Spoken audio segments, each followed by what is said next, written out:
तो इससे ये पता पड़ जाता है कि मेवाड़ के आदमी का मुख्य काम क्या है। ये कही है 5 जन आया बोलता रहे आपने तो टूटीन पड़ो रोटियां माते सामने हमारे जो अतिथि बैठे हैं उनमें से कुछ को राजस्थानी समझ में नहीं आ रही, फिर भी आप अपनी गर्दन ऐसे हिला रहे हैं जैसे लोकसभा अध्यक्ष बाकी सदस्यों को देख के हिलाते हैं। इससे आपका सम्मान मुंबई में, हम अच्छी बात है, हम ऐसा कुछ भी नहीं कह रहे हैं जिससे आपको लगे कि ये लोग राजस्थानी में पता नहीं क्या कह रहे होंगे। हम सब अच्छा कह रहे हैं। आपका भी बहुत बहुत स्वागत है और सब कुछ बढ़िया है। लास्ट में ताली बजे घणो लेट समझ में आवे नहीं हमें ट्राई 15/4 की दिखे कोई बात नहीं, मस्त रहो, आनंद में रहो। आदरणीय सुनील व्यास जी के आदेश पर निर्देश पर हम यहाँ पर हैं और सबसे बड़ी बात यह है कि पूरे देश में जाते हैं और पूरे आइए भाई साहब जी, आप हार्दिक स्वागत है। मानी गलती मात और जल्दी चालू हो गया।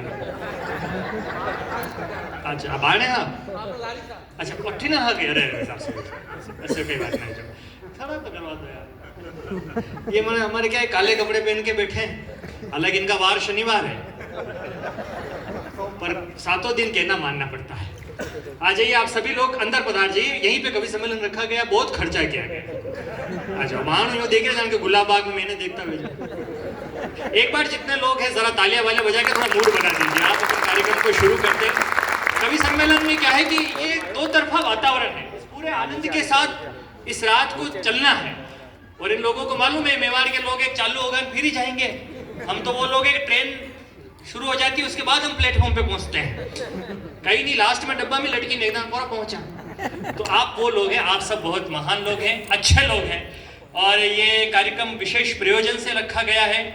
सभी लोगों को बुलाया गया है और पूरा राजस्थान संघ एकता संघ नाम रखा गया है। तो मुझे बहुत अच्छा लगता है। ये महानगर जिसे माया नगरी कहा जाता है, पर यही वो महानगर है जो समुद्र से आने वाले आतंकवादियों को अपने डंडे से रोकने वाले तुकाराम आमले की धरती है।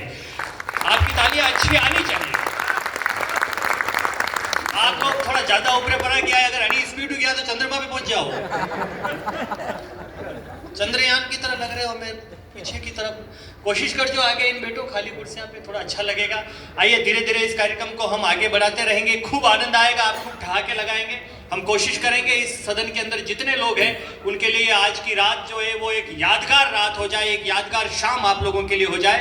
पर इस कार्यक्रम का शुभारंभ करने से पहले हमारी संस्कृति, हमारे संस्कार, हमारे भाव ये कहते हैं कि वो माँ जो हमें ज्ञान देती है, वाक्य देती है, व्यंजनों की अधिष्ठात्री वीणा पाणी माँ सरस्वती की वंदना होनी चाहिए। फिर हम इस कार्यक्रम को हंसते गुनगुनाते हुए आगे बढ़ेंगे। माँ की वंदना, मेवाड़ के लोग यहाँ पर हैं, राजस्थान की संस्कृति के लोग यहाँ पर हैं, छत्रपति शिवाजी की धरती के लोग यहाँ पर हैं। तो माँ की वंदना के लिए मैं वैशाली शुक्ला को आमंत्रित करूं और उनसे बेहतर यह है कि आपकी तालियां यदि उन्हें आमंत्रित करें तो माँ की वंदना से हम इस कार्यक्रम का शुभारंभ करें। फिर हंसते मुस्कुराते हुए हमें पूरा कार्यक्रम आगे बढ़ाएंगे। वैशाली शुक्ला जी।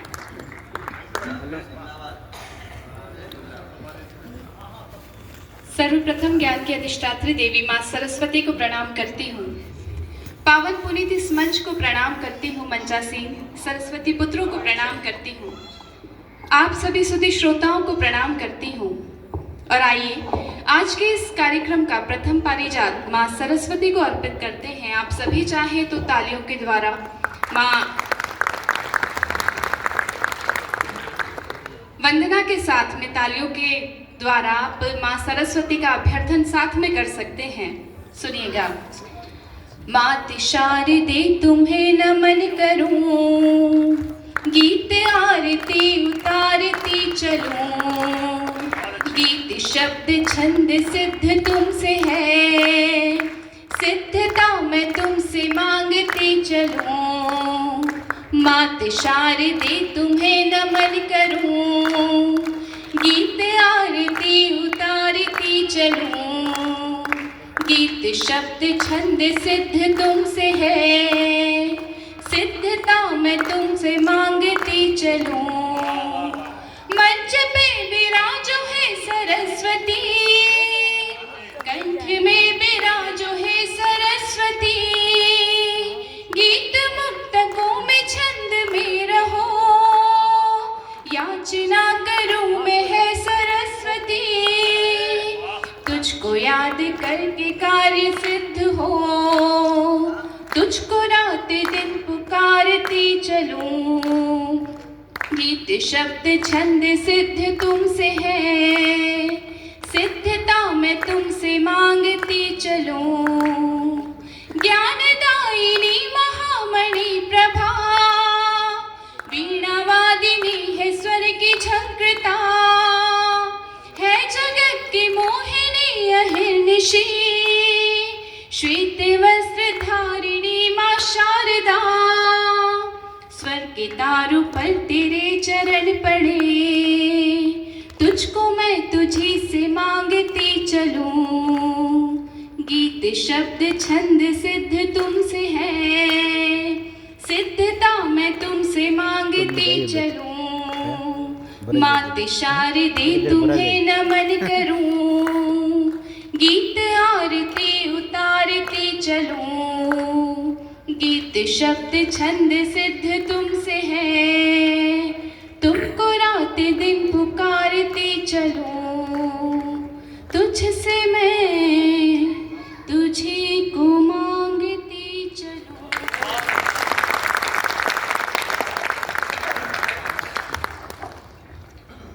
जिस प्रेम और सम्मान के साथ, जिस आदर के साथ आपने माँ सरस्वती की वंदना का साथ दिया, बहुत बहुत आभार। आइए अब इस कार्यक्रम को हम उस रूप में लाते हैं जिस रूप के लिए जाना जाता है। पीछे एक ही फ्रेम कर देना, कोई भी एक फ्रेम कर देना, है ना, क्योंकि माना कि एक फोटो कम खींचा था जिंदगी में, मैं खुद बाचे देखा आपको तो, बस एक ही कर दो आप तो अच्छा है। तो माँ की वंदना के बाद यह कार्यक्रम अब अपने उल्लास पर है, अपनी मस्ती पर है, आनंद में है। चुनाव होने वाले हैं यहाँ महाराष्ट्र में, और चुनाव का तो आनंद ही और है। अपन बड़े मेवाड़ में तो वोट नागवा जाओ मत जाओ, बाकी हाको करवा हम समूह आके कोई लेना देना नहीं। लेकिन जब चुनाव होते हैं तब जनता को भगवान समझा जाता है। 10 दिन के लिए जो चुनाव लड़ने वाले लोग हैं वो जनता के चरणों में, फिर 5 साल तक जनता उनके चरणों में। थोड़ा समझ में आए तो बताता रहे ना, पढ़े लिखे लोग भी बैठे हुए हैं, बाकी मैंने लगा सब डाल तो 5 में घूमती हुई बढ़िया है। पर चुनाव का मजा है, चुनाव के मजे लो आप। नेता सब बहुत अच्छे होते हैं, जो अच्छे होते हैं वही नेता बनते हैं। आप में से भी बहुत सारे इस प्रक्रिया में गुजर रहे होंगे।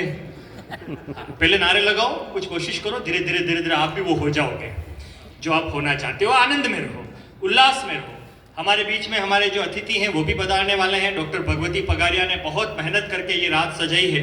मैं पहला कवि आपको सौंपता हूँ जिनके नाम के आगे डॉक्टर लगा हुआ है। ऐसा इसका मतलब ये नहीं उनके पास में बैठे हुए कंपाउंडर साहब है, इसका मतलब ये नहीं है, डॉक्टर है वो। बहुत अच्छा है, बहुत ही सुंदर है। डॉक्टर लोकेश जड़िया नाम है, जाड़िया जाड़िया कह रहा हूँ। 1 घंटों वजन 65 किलो ही से जड़िया बोलो, ये जाड़िया नहीं है। कहाँ गए वो भाई साहब?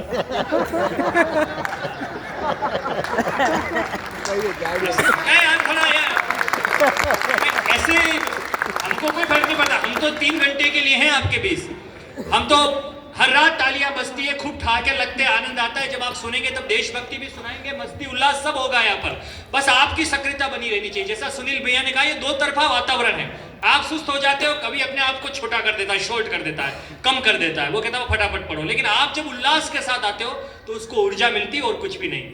मैं डॉक्टर लोकेश जड़िया जो बीच में ऐसे बैठे हुए जैसे सामूहिक विवाह से दूल्हा भाग कर आया हो। सिंसियर कितना है वो, बहुत सिंसियर आदमी, बहुत समझदार आदमी, चश्मा लगा रखा है और बहुत मस्ती के साथ डॉक्टर हैं। तो मैंने धार में रहते हैं मध्य प्रदेश में, इनकी गाड़ी में बैठ के जा रहा था, गाड़ी के नीचे MD लिखा हुआ था। मैंने कहा यार डॉक्टर, यार ये MD का मतलब क्या होता है? वो बोले मरीज बच गया तो ठीक, नहीं तो अपनी तरफ से मिच्छामी दुक्कडम।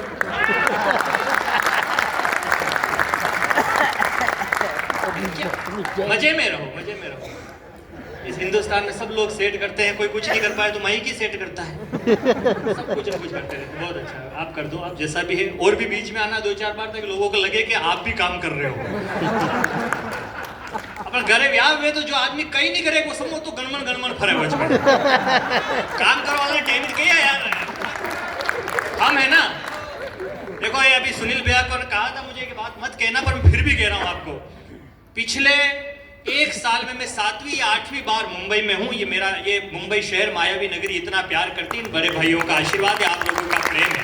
लेकिन तालियों का घनत्व कम ना हो, आनंद आपका पूरा आना चाहिए ताकि ये लोग मन से आए। हम अपने आप, हम तो मेवाड़ के अटेंडिंग होगा हमें 4 पूजाएं होने दे हमारे के फर्क पड़े या नहीं सुनोगे, घर आके सुना देंगे। लेकिन ये जो मध्य प्रदेश के लोग आए हैं, हमारे जो अतिथि गण बैठे हैं नाइक परिवार से, और जितने भी लोग यहाँ पर आएंगे उन सबको भी लगना चाहिए कि राजस्थान कितना उल्लासित रहा है। आप तो अतरा खतरनाक आदमी है, अगर कूड़ा में भी पड़ जाओ तो आधा घंटा अपना पचा हाको करा यार। अंदर गिर गए हैं तो पहले नहा लेते हैं कुएं में, फिर चिल्लाएंगे। हम लोगों के अंदर इतना उल्लास है। आइए मैं पहला कवि मैं आपको सौंपता हूँ। हिंदी में बताना पड़ेगा, 5 जने हिंदी में भी 250 लोग राजस्थानी के, 5 हिंदी के। मेरी जिम्मेदारी मैं उसको ट्रांसलेट करके बताऊं। और सर अगर आप नहीं समझेंगे तो मैं कल यहीं रुकूंगा, घर आके समझा। ये हमारी जिम्मेदारी होती है, हमारी जिम्मेदारी बनती है। हम अपनी जिम्मेदारी निभा रहे हैं। बहुत अच्छा लग रहा है भाई साहब, आप बिल्कुल टांग पे टांग मुगले आजम चक्कर में एक अनारकली नाचेगी। बहुत ही बढ़िया। अच्छा ठीक है, सब लोग अच्छे हैं। आइए मैं पहला कवि आपको सुनता। मैंने कहा डॉक्टर लोकेश जी मेरा बड़ा प्रिय कवि है। ये तो हम उसकी भूमिका बनाने के लिए हम कवियों को ये सब करना पड़ता है। एक बहुत बड़ी कॉलोनी में इसने मकान लिया, सारे डॉक्टर्स के मकान। तो मैं चला गया धार के वहाँ, मेरा थोड़ा गला खराब हो रहा था। मैंने कहा लोकेश मेरा थोड़ा गला खराब हो रहा। बोले आ जाओ घर पे भैया, अभी देख लेते हैं आपको क्या दिक्कत है। तो मैं इसकी कॉलोनी में गया, शाम का वक्त था, धीरे धीरे अंधेरा होने लगा। तो इसकी कॉलोनी में सारे डॉक्टर्स के मकान, किसी के घर के बाहर 5 बल्ब लग रहे, किसी के घर के बाहर 10 बल्ब लग रहे हैं। तो मेरे से रहा नहीं कि मैंने कहा ये क्या विचित्र नजारा है। तो मैंने लोकेश से पूछ लिया, मैंने कहा यार ये क्या है, हर डॉक्टर के घर के बाहर बल्ब क्यों लगे हुए हैं। बोले यार जिस डॉक्टर के हाथ से अगर कोई निपट जाता है तो उसकी श्रद्धांजलि में एक बल्ब लगाते हैं। तो मैंने कहा तेरा घर कहाँ है। वो बोले मेरा घर सामने।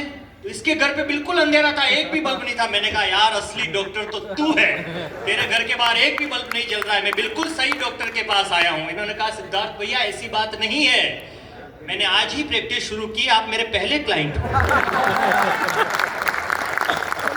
भगवान ने चाहा तो कल मेरे घर के बाहर भी एक बल्ब जलेगा। तो ऐसे रोशनी फैलाने वाला आदमी आज आपकी माया नगरी में है, मुंबई में रोशनी फैलाने के लिए पहला कवि है। इन्हें यह ना लगे कि मेवाड़ के लोगों का उल्लास कम पड़ गया। जरा जोरदार तालियों से डॉक्टर लोकेश जरिया को आमंत्रित करो, वो आए और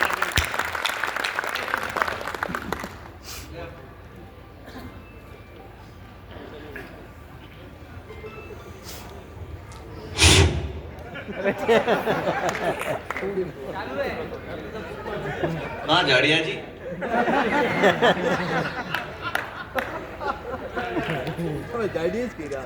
मैं बल्ब लगाने वाला डॉक्टर हूँ और जो तालियां नहीं बजाते अक्सर उनके घर पे बल्ब लगा दिया करता हूँ।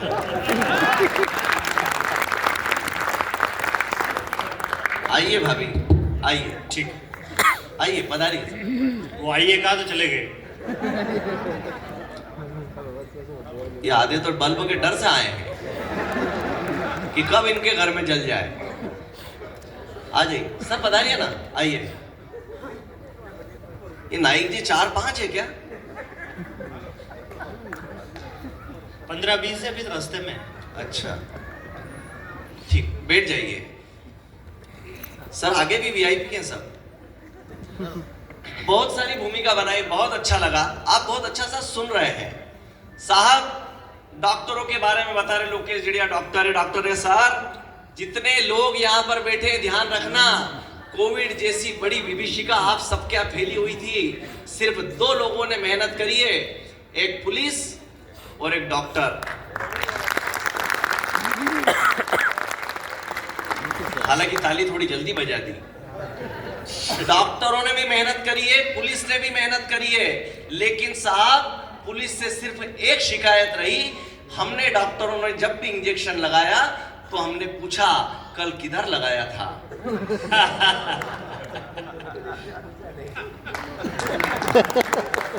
पुलिस ने दादा कुछ नहीं पूछा, जिधर हो उधर ही। पूरी मेहनत। साहब एक चीज का ध्यान रखिएगा, हंसना है, मुस्कुराना है, आनंद में जीना है। आप सबने परिवार के कई कोविड जैसी बड़ी महामारी के बाद कई परिवार के लोगों को खोया होगा, कई अपने लोगों को खोया होगा। और साहब तालियां इसलिए बजा देना कि इतनी बड़ी महामारी के बाद भी हम मुस्कुराने के लिए जिंदा बैठे हो।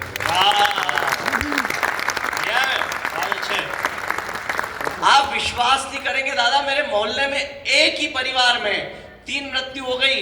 उसकी माँ मर गई, उसके पिता मर गए, उसकी पत्नी मर गई। माँ मरी 3 दिन रोया, पिता मरे 4 दिन रोया, पत्नी मरी 15 दिन से रो रहा वो। मैंने कहा क्या यार, तेरी माँ मरी तो 3 दिन रोया, पिता मरे 4 दिन रोया, पत्नी मर गई, तू 15 दिन से रो रहा था। कुछ नहीं भाई साहब, जब माँ मरी तो मोहल्ले की 8-10 औरतें आके बोली घबरा मत, हम तेरी माँ जैसी है। पिता मरे 8-10 डोकरे आके बोले घबरा मत, हम तेरे बाप जैसे हैं। आज 15 दिन हो गए भाई साहब।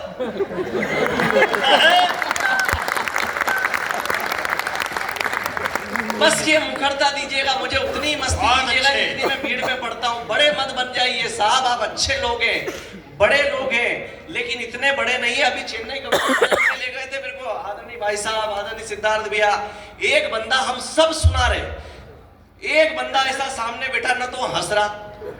मैंने कहा भैया हंस तो ले, के क्यों हंसे, हम तो बड़े लोग हैं, हमने आदमी रख रखे। और मैं इतना बड़ा, सब सर आप विश्वास नहीं करेंगे, सब तालियां बजा रहे, बंदा वही ताली नहीं बजा रहा। मैंने कहा भैया ताली तो बजा रहे थे, क्यों बजाए, हम तो बड़े आदमी हैं, हमने आदमी रख रखे हैं। अभी सिद्धार्थ भैया से परसों पता चला कि उसका ब्याह हो गया।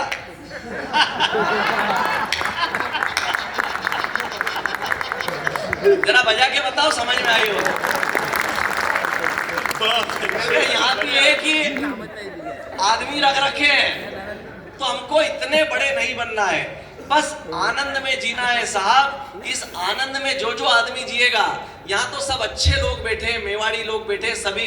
ये मैं सबसे छोटा हूँ, मेरे को हर समय, ये सुनील भैया तो हर समय परेशान करते हैं। अभी टिकट लेने गया तो मेरे को सबसे आगे लाइन में लगा दिया, जा लोकेश टिकट लेके आ।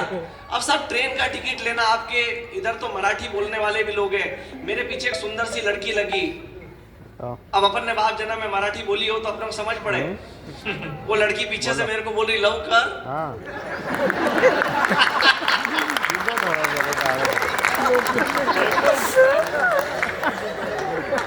नहीं होगा, घर चल। हम सिर्फ मस्ती में जीने वाले लोग हैं। आप व्हाट्सएप, फेसबुक, इन सब से मुझे नहीं लगता तो महिलाएं बैठी हुई है, कोई चलाते होंगे ना इंस्टा वगैरह। ये एक नई भाषा का इजाद कर दिया हम सब ने, माने नई नई भाषा। आप देख लो इंस्टा वाले की, किसी की मेले बाबू ने थाना थाया, उधर से वो लड़की बोले नहीं थाया, फिर लड़का इधर से बोले लो था लो, और वो लड़की तलका लगला, तलका तलका। अरे साले अच्छे भले इंसान हमको बनाया था, बोबड़िया बन गए हम। अच्छा आप देख लेना हमारे व्यवहार कितने बदल गए। ये नई नई शादियां होती है, लड़की देखने आप चले जाओ, वो लड़की से आप पूछो क्या नाम है आपका, सुनीता। अरे थोड़ी जोर, मैं ऐसे ही बोलती हूँ। और वही 2 महीने बाद हाँ? अरे मर जाएंगे रे। माने इतनी भाषा बोलने के तरीके हम कितने बदलेंगे साहब। रोज नया फैशन, रोज नए लफड़े, इस चक्कर में कम होते जा रहे कपड़े। कहीं फटा, कहीं पर जोड़ दिया, जो ढकना था वो छोड़ दिया। एक संस्कृति को हम भूले, दूजी में हम मग्न हो गए। अरे जितने हम शालीन थे उससे ज्यादा नग्न हो गए। क्या बात है, ये बहुत अच्छे। कितना बदलेंगे साहब, कितना बदलेंगे। ये नई नई संस्कृति हमको कितना बदला देगी। आप देख लीजिए भाभी जी, आप विश्वास नहीं करेंगे, एक बार मेरी शादी हुई, अच्छा सबकी 8-10 20-20 बार हुई है। मैंने भी सपना देखा था कि मेरे कमरे में भी एक सुंदर सी लड़की आएगी, लंबे लंबे बाल, कमरे के अंदर आएगी, वो छम छम छम, ताली नहीं बजाओगे जब तक यही करा करूंगा, छम छम, पीछे वाले भी छम छम, भूतिया थोड़ी आया, हाँ छम छम छम। और भाभी जी वो 250 किलो का आइटम घर पे आया, भम भम। बहुत अच्छे, एक बार सब मिलके ताली बजाइए। वाह, बहुत अच्छे। ये स्थितियां हो गई है, हम कितने बदल गए हैं। आप कहां जाना था, कहां रुक गए। आप नए नए कमरे में, जिसकी शादी हो उसके कमरे में चल जाओ, खुशबू मिलेगी आपको, लक्स, पॉन्ड्स, डियो, परफ्यूम। और 6 महीने बाद उसके कमरे में चल जाओ, वो झंडू बाम। कितना बदलेंगे। आपस में हम बात, नए नए लड़के लड़की ये बातें करते, इनको देखना शादी के पहले, तेरे बिना मैं नहीं, मेरे बिना, अरे वाह। और शादी के 6 महीने बाद, आज या तो तू नहीं। हम कितना बदलेंगे। अच्छा, हमें ये रील संस्कृति से रियल संस्कृति की ओर हम दूर हो गए। साहब देख लीजिएगा, आप देखना पिक्चरों में कैसे कैसे सीन बताते हैं। एक वो मैंने भी सीन देखा भाई साहब, मैंने बुरा नहीं देखा, अच्छा ही देखा था। दादा को मजे आ रहे हैं खूब। देखो ये आनंद है सर, यहाँ कोई एक तो किसी के बाल वाले फंदे वंदे कुछ नहीं बोलेगा, कोई गंजे वंजे कोई नहीं बोलेगा, कोई नहीं बोलेगा किसी को गंजा। आदमी के पूरे सिर पर सिर्फ 2 ही हाथ फिरते हैं पूरे जीवन में, एक माँ और एक पत्नी। जब माँ हाथ फेरती है तो बाल बड़े होते हैं, और जब पत्नी फेरती तो आदमी चाणक्य हो जाता है। और दादा को देख के ऐसा लग रहा है कि अड़ोस पड़ोस वाली ने भी फेर रखा है। हम साहब कितना बदलेंगे। मैंने फिल्म देखी, फिल्म में आप देखना आप क्या कैसी स्थितियां रहती है। वो हीरो हीरोइन, हीरो के पास एक पाइप रहता है और हीरोइन के ऊपर छींटता है पानी, और हीरोइन की स्टाइल देखना, अरे अरे अरे अरे अरे पानी मत छींटो ना, अरे मैं गीली हो जाऊंगी, अरे मैं भीग जाऊंगी। भाई साहब वो गीली होती जाती है, भीगती जाती है, और बोल अरे क्यों छींट रहे हो पानी, और प्यार करने लग जाते हैं। भाभी जी परसों दिन मैंने भी ऐसा ही करा। वो पत्नी बर्तन मांज रही थी, भाई बाहर पास में पड़ा था, चीटा। भाभी जी वो कुकर का ढक्कन रहता है ना सीटी समेत,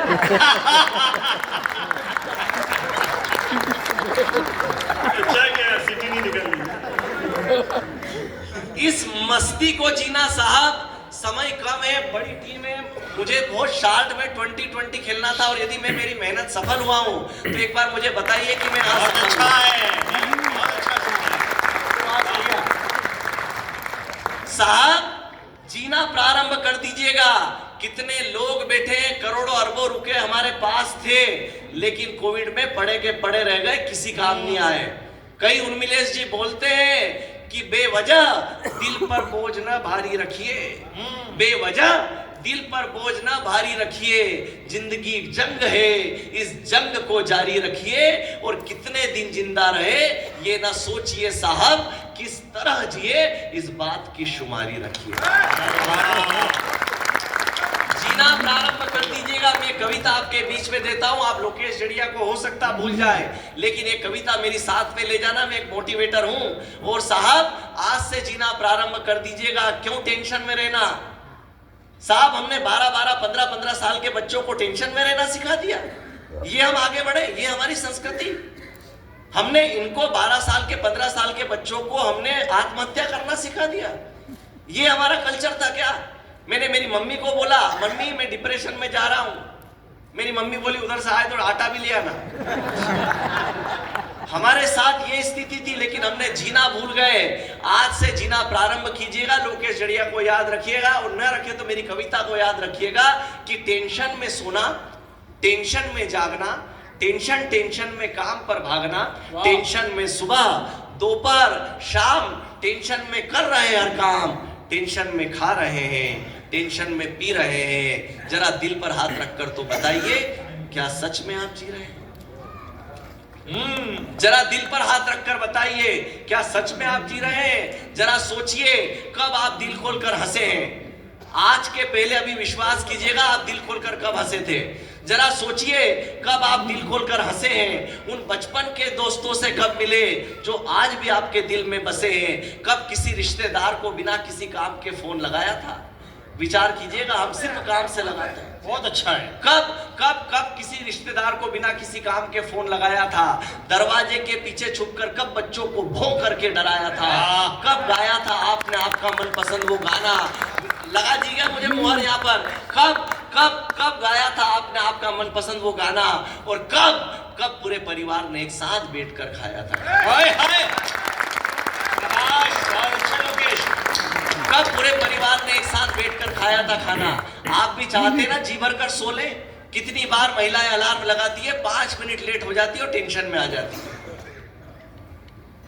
मैंने मेरी मिसेस को बोला कि 5 मिनट लेट हो गई, कोई टेंशन नहीं, सो ले तू आराम से। भाभी जी 8-8 बजे तक नहीं उठती है। आप भी चाहते ना जी भर कर सो ले, जी भर कर हंस ले, जी भर कर रो ले। हे कुछ पुराने दोस्त जो कुछ रूठे हैं, कुछ छूटे हैं, करें उनसे फिर से मुलाकात, फिर से शुरू हो आना जाना, बिना किसी बात पर बच्चों से बतियाना, बच्चों के साथ बच्चे बनकर खेले, और वो सारे मजे जो पहले कभी लिए थे आज फिर से ले ले। हाय हाय, बढ़िया बात है भाई। चाहते हैं ना इसी तरह जीना, खुद के बनाए खाने का स्वाद को चखना। कितने लोग बैठे हैं जिन्होंने पहली बार खाना बनाया होगा, सब्जी जल गई होगी, दाल जल गई होगी, हमने वो खाना खाया होगा, और आज भी आपके मुंह में वो स्वाद है जो 5 स्टार होटल का स्वाद आपको नहीं दे सकता। आप भी चाहते हैं ना खुद के बनाए खाने का स्वाद को चखना, वो अमावस की रातों में तारों को तकना, वो मस्ती, वो बादलपन, वो नादानियां, वही दादी की पुरानी कहानियां। चाहते हैं ना उन पुराने दिनों में खो जाए और नाव चलाएं बारिश पे और हम बारिश के हो जाए। हाय हाय, चाहते हैं ना इसी तरह जीना, तो कब जिएंगे? कल, परसों, तरसों नहीं साहब, इस कल परसों के चक्कर में निकल जाएंगे बरसों, और रहेगा सिर्फ एक मलाल कि जिंदगी का अमृत में पी नहीं पाया, और खुशियां एक कदम पर थी पर मैं जी नहीं पाया। खुशियां एक कदम पर थी पर मैं जी नहीं पाया, और अब भी जीना चाहते हैं। एक संकल्प देके चाहता हूं यहाँ पे, मेरे साथ अगर एक व्यक्ति भी जुड़ गया तो मुझे लगता है कि मुझे पद्मश्री का पुरस्कार मिल जाएगा। अब भी जीना चाहते हैं ना, तो एक संकल्प लीजिए, आज से नहीं अभी से शुरुआत कीजिए। जितना समय देते हैं नौकरी और व्यापार को साहब, आप बहुत बड़े उद्योगपति बन गए हो, लेकिन यदि एक अच्छे पिता, अच्छे पुत्र, अच्छी पत्नी, अच्छे बेटे नहीं पाए तो आप जीवन में आपने कुछ नहीं किया। अब भी जीना चाहते हैं ना, तो एक संकल्प लीजिए, आज से नहीं अभी से शुरुआत कीजिए। जिंदगी की उधड़ती चादर को खुशियों के धागों से सी लीजिए, और मरना तो एक दिन सभी को है साहब, मरने से पहले जिंदगी जी लीजिए। पहले जिंदगी जी लीजिए। और मेरी बात से कितने लोग समर्थन रखते हैं, जरा एक एक हाथ उठाकर मुझे बताइए, और अगर समर्थन करना चाहे तो दोनों हाथ उठाकर मुझे विदा कर दीजिए।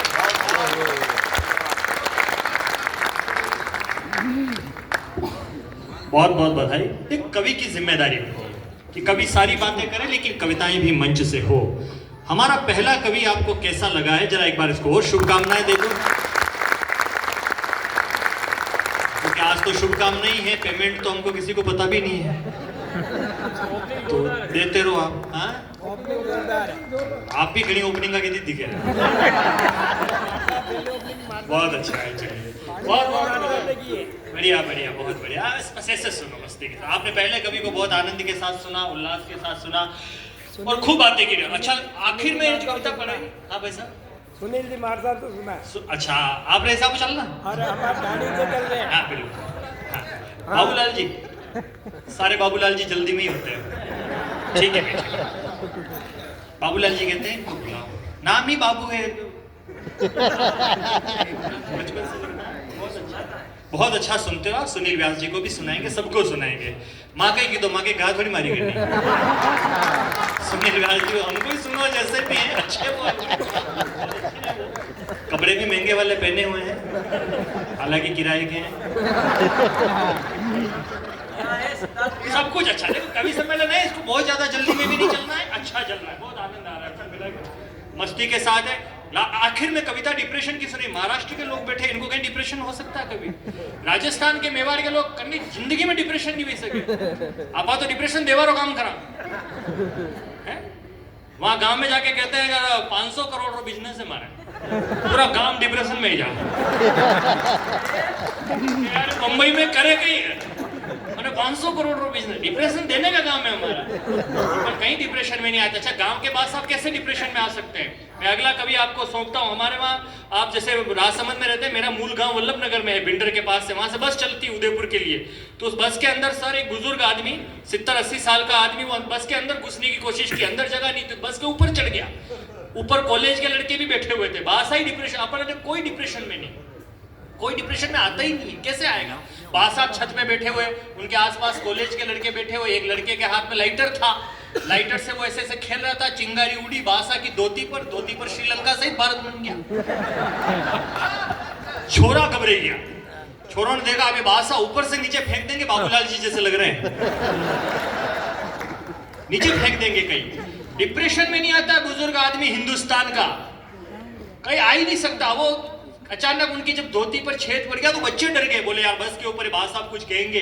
5 मिनट हो गया, बच्चे सब चुपचाप बैठे, बास साहब ने कुछ नहीं बोला। 10 मिनट हो गया, बास साहब ने कुछ भी नहीं बोला।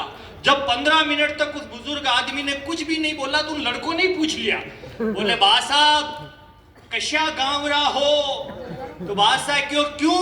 अबे कहीं गांवरे वादी मेली, तालियां कम क्यों है आपकी?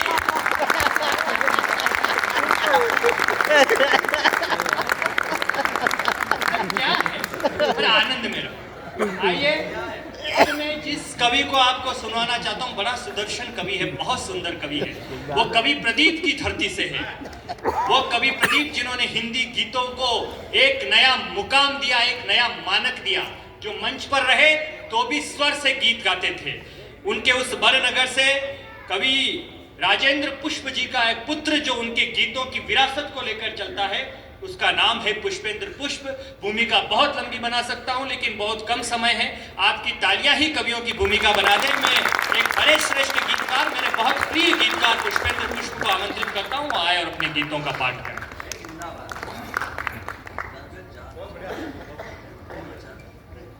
इसका इको प्रिय जागरूक मतदाता साथियों, मां सरस्वती को प्रणाम करता हूं। आप सभी को नमन। मंच को चरण स्पर्श, मंच के इसलिए पैर छूता हूं क्योंकि इस मंच का सबसे छोटा हस्ताक्षर हूं, उम्र में भी और योग्यता में भी। मैं सच बताऊं तो मैं आज कवि सम्मेलन पढ़ने नहीं आया। मैं मालवा से मेवाड़ अपने परिवार में, अपने परिवार के लोगों से मिलने आया।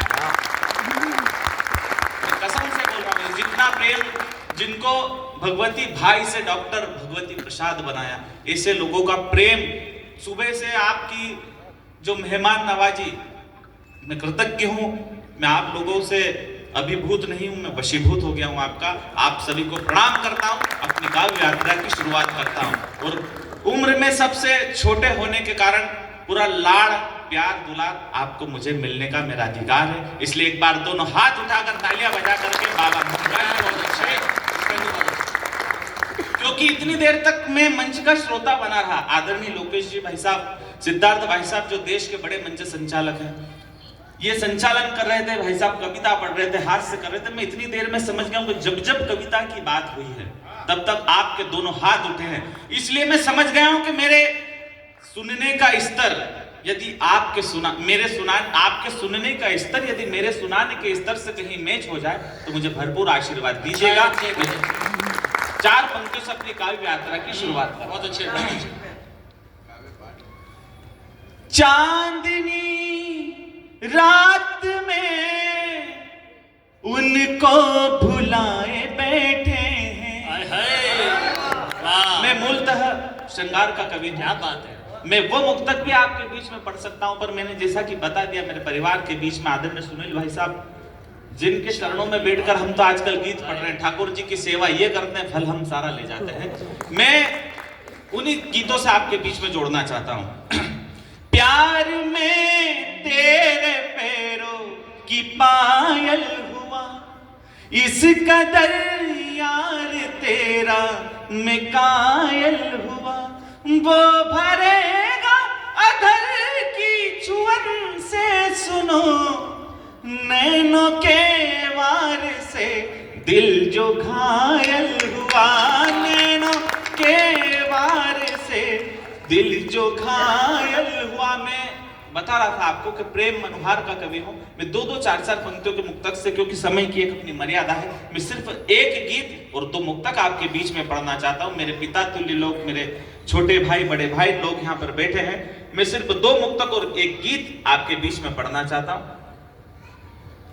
दोस्तों, हुआ यूं कि एक बार एक हंस और हंसनी आपस में बात कर रहे थे।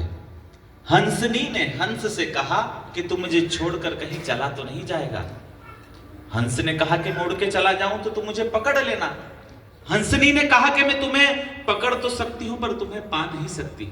ये बात सुनकर हंस की आंखों में आंसू आ गए। उसने अपने दोनों पंखों को उसी वक्त तोड़ दिया। लेकिन दुर्भाग्य से दोस्तों, एक तेज तूफान आया। जब हंसनी ने हंस से कहा कि चल उड़ के कहीं चलते, तो हंस ने कहा कि मैं तो नहीं उड़ सकता, तू चाहती है तो उड़ के चली जा। हंसनी उस हंस को छोड़ करके वहां से चली जाती है। जब तूफान थमता है, वो हंसनी वापस वहां पर लौट करके आती है। तब तक वो हंस मर चुका होता है। परंतु मित्रों, वो हंस मरते मरते एक पत्ते की शाख पर लिख जाता है कि शायद तुम मुझसे एक बार भी ये कह देती कि मैं तुम्हें छोड़कर नहीं जाऊंगी, तो मैं उस तूफान के आने के पहले नहीं मरता। बहुत अच्छे। बस मेरे गीत की भूमिका में 2 मुक्तक से उस गीत की यात्रा आप तक करवाऊंगा। चांदनी रात में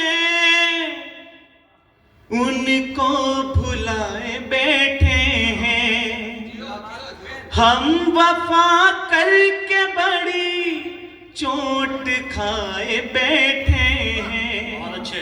उनके जीवन में रोशनी हो सोच कर फिर भी,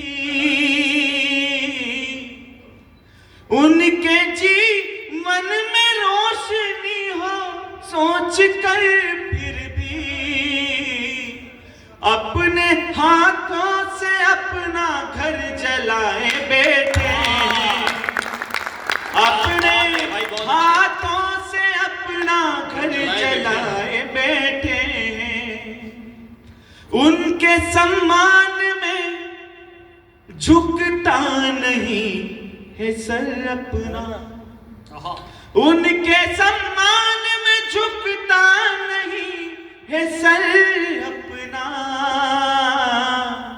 अपनी करनी पे वो खुद सर झुकाए बैठे हैं, अपनी करनी पे वो खुद सर झुकाए बैठे हैं। दोस्तों, जिस गीत के लिए मुझे जाना जाता है, पहचाना जाता है, वो गीत मैं आपके बीच में पढ़ना चाहता हूँ। यार पुष्पेंद्र, बहुत अच्छे। जब मुझे छोड़ कर तुम चले जाओगे, याद रखना कि खुद को गलत पाओगे। जब मुझे छोड़ कर तुम चले जाओगे, याद रखना कि खुद को गलत पाओगे। शोक से जाओ दिल को दुखा कर मेरे, अपनी करनी पे तुम खुद ही पछताओगे। जब मुझे छोड़ कर तुम चले जाओगे। राजस्थान की पावन धरा के एक बहुत अच्छे कवि हैं, उनका एक दोहा मुझे बहुत पसंद है। उस दोहे को यदि ध्यान से आपने सुन लिया तो इस गीत की यात्रा को आप यहीं पर तय कर लेंगे। हुआ यूं दोस्तों कि एक पनघट के पास में एक हिरण का जोड़ा मरा हुआ पड़ा था। उधर से 2 पनिहारी गुजर रही थी। पहली पनिहारी ने देखा कि ना तो इस हिरण के शरीर पर कोई घाव है, ना कोई आसपास शिकारी खड़ा हुआ है। आखिर ये हिरण का जोड़ा मरा तो मरा कैसे? उसने एक दोहे में अपनी सखी से प्रश्न किया कि खड़ियो न दिखे पार्थी, लाग्यो दिखे ना बाण। खड़ियो न दिखे पार्थी, लाग्यो दिखे ना बाण, मैं तने पूछूं सखी किस बिद तजिया प्राण। बहुत अच्छे। आखिर ये जोड़ा मरा तो मरा कैसे? तो दूसरी का सखी का जवाब अगर आपके दिल तक उतरे तो तालियां आपके ही अपने राजस्थान के उन बड़े कवि के चरणों तक पहुंचे कि खड़ा न दिखे पार्थी लाग्यो दिखे ना बाण, मैं तने पूछूं सखी किस बिद तजिया प्राण। तो दूसरी सखी का जवाब था, जो लोग प्रेम को प्रदर्शन का विषय कहते हैं, मैं उनको बताना चाहता हूं कि प्रेम प्रदर्शन का विषय नहीं, प्रेम तो दर्शन का विषय होता है। बहुत बढ़िया। और प्रेम में क्या दर्शन होता है मैं बताना चाहता हूं कि खड़ियों ने दिखे पार्थी लाग्यो दिखे ना बाण, मैं तने पूछूं सखी किस बिद तजिया प्राण। तो दूसरी सखी का जवाब था कि जल थोड़ा और नेह घना, जल थोड़ा और नेह घना, लाग्यो प्रेम को बाण, और तू पी केवता दोनों तज दिया प्राण। प्रेम होता क्या है? प्रेम पूजा हवन है, अनुष्ठान है, प्रेम जीसस है अल्लाह या भगवान है, प्रेम श्रद्धा समर्पण है बलिदान है, प्रेम राधा है मीरा है घनश्याम। क्या बात है। और जहां सत्य भामा का धन वैभव त्याग तपस्या सब पलड़े पर धरी की धरी रह गई, तब प्रेम भारी हुआ। प्रेम पूजा हवन है, अनुष्ठान है, प्रेम जीसस है अल्लाह या भगवान है, प्रेम श्रद्धा समर्पण है बलिदान है, प्रेम राधा है मीरा है घनश्याम है। और मुझे विदा कीजिएगा। प्रेम में एक पत्ता भी भारी पड़ा, ये मेवाड़ ही समझ सकता है। प्रेम में एक पत्ता भी भारी पड़ा, पत्ता तुलसी का तुम भी क्या बन पाओगे, जब मुझे छोड़कर तुम चले जाओ।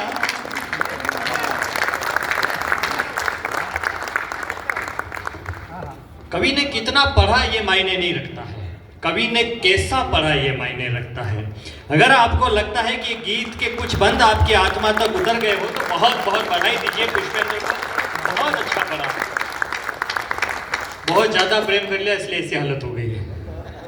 ज्यादा प्रेम में भी लफड़ो पड़े क्या? ज्यादा प्रेम नहीं, लेकिन इसको मालूम था कितनी देर करना है, तो 15-20 मिनट इसने प्रेम कर लिया आराम से और वापस प्रेम के पास में जाके बैठ गया। पड़ोस का भी बहुत फर्क पड़ता है किसके पास बैठते हैं। जैसे सुनील व्यास जी को देखो, इनको कोई मतलब नहीं, इनको उनसे मतलब है पास में। सबसे बड़े कवि ये बीच में बैठना चाहिए था। करेंगे बाबूलाल जी,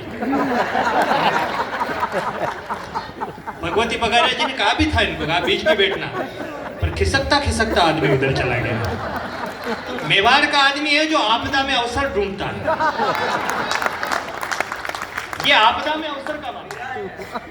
बड़ा अच्छा है। आइए देखिए, हम 2020 का ही मैच खेल रहे हैं, हम कम पढ़ रहे हैं क्योंकि हम चाह रहे हैं कि अतिथि आए, उस समय कभी कविता पाठ कर रहा हो तो हमारा जो, हम उनका भी सम्मान करेंगे। बैठोगे तो हम लोगों को भी कुछ कविताएं आती हैं, हम भी आपको सुनाएंगे। पूरा देश सुनता है, ऐसा नहीं कि वो हम नहीं सुनाएंगे। बहुत अच्छा इन दोनों कवियों ने पढ़ा। अब कार्यक्रम को आगे बढ़ाते हैं। हल्दी घाटी के पास के लोग हैं, हम मेवाड़ के लोग हैं। हिंदुस्तान के अंदर आपकी तालियां मुझे बता देगी मैंने सच कहा है नहीं, बात सुनकर बजाइएगा। इस पूरे देश के अंदर जब हिंदुत्व का ध्वज कुछ समय के लिए कितना ऊंचा उड़ेगा ये तय करने का मौका आया, तो हल्दी घाटी के मैदान में महाराणा प्रताप के भाले ने यह तय किया कि यह देश कैसा बनेगा। उनकी बात को कहने वाला एक कवि हमारे बीच में है जो देशभक्ति की बात करता है। ये तुकाराम आमले का नाम लिया मैंने, हेमंत करकरे, कौन शायद कुछ लोग समुद्र से यहां पर आ गए और दुनिया की सबसे बड़ी महत्वपूर्ण जमीन को, इस छत्रपति शिवाजी की जमीन को लाल करने की कोशिश की गई। तब किसी कवि ने यह कहा भी था उनको कि मौजों की बला से जो खबरदार नहीं है, कश्ती में बैठने का वो हकदार नहीं है, और अच्छा है चला जाए वो छोड़कर गुलिस्ता, अपने वतन का जो वफादार नहीं है। इस देश के प्रति वफादारी के भाव होने चाहिए। महाराणा प्रताप की जमीन से आए हुए लोग हैं हम, और इस बड़ी जमीन पर हम बैठे हुए लोग हैं हम। मैंने 8 पंक्तियां कही थी, जब मैं कविता पाठ करूंगा तब आप मुझे सुनिएगा, मुझे अच्छा लगेगा, बैठिएगा। हम बहुत दूरी तय करके आए हैं, न तो हवाई जहाज में टिकट बन रहे थे न रेल में बन रहे थे। हम लोग कैसे आए हैं हम ही जानते हैं ना, मतलब यूनिक ट्रैक्टर में आया आए हवाई जहाज में ही है, पर कह रहा हूं हम बड़ी डिस्टरबेंस के साथ आए हैं। लेकिन आपका प्रेम, आपकी ऊर्जा हमें मिलनी चाहिए। किसी ने मुझसे पूछा कि है क्या राजस्थान। आपके कवि सिद्धार्थ देवल ने 8 पंक्तियां कही है, 8वीं पंक्ति पर मुझे तालियां बजाकर आशीर्वाद भी देना। और बड़े कवि जो मेरे वरिष्ठ कवि हैं, रतलाम मध्य प्रदेश से हमारे बीच हैं ब्रजराज सिंह ब्रज, जो वीर रस की कविताएं पढ़ते हैं, जो देश की कविताएं पढ़ते हैं, वो कविताएं जिन्हें छत्रपति शिवाजी के ऊर्जा की जो कविताएं होती वो कविताएं वो पढ़ते हैं। मुझसे पूछा राजस्थान क्या है, मैंने आप लोगों की तरफ से कह दिया, कहीं सगस जी के उत्सव हैं, कहीं जश्न बलिदानी का, वहां कटारे रक्त पी गई बरबोले अभिमानी का। कहीं, मुझे पता है आप सुनते हैं, कहीं सगस जी के उत्सव हैं, कहीं जश्न बलिदानी का, वहां कटारे रक्त पी गई बरबोले अभिमानी का। सिद्धार्थ देवल ने लिखा है, लेकिन आपके दिल की तरफ से लिख दिया हो तो फिर इस ऑडिटोरियम पे तालियां छाप देना। इस देश को, दुनिया को वीर रस, वीरता बताने वाले 2 ही स्टेट हैं, एक राजस्थान और दूसरा महाराष्ट्र। एक में आपने जन्म लिया, दूसरे में आप काम करते हैं। इसलिए निवेदन करता हूं, सुनेगा।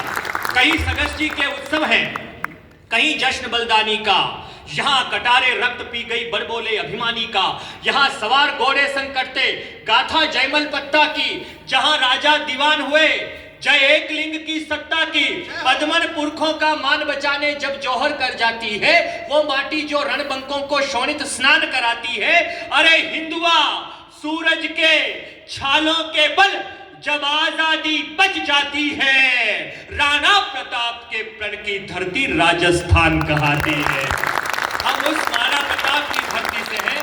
आइए, मैं वीर रस के बड़े लोकप्रिय कवि ब्रजराज सिंह जी ब्रज को ससम्मान आमंत्रित करता हूं, आए और अपनी कविताओं का पाठ करें। एक बार तालियां बजाकर उन्हें आमंत्रित करें।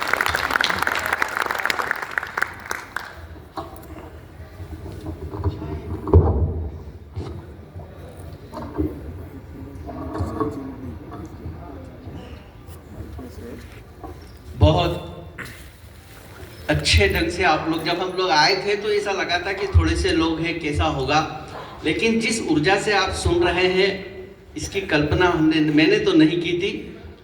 आप जितना अच्छा सुन रहे हैं उसके लिए आप सब जो है अभिनंदन के पात्र हैं।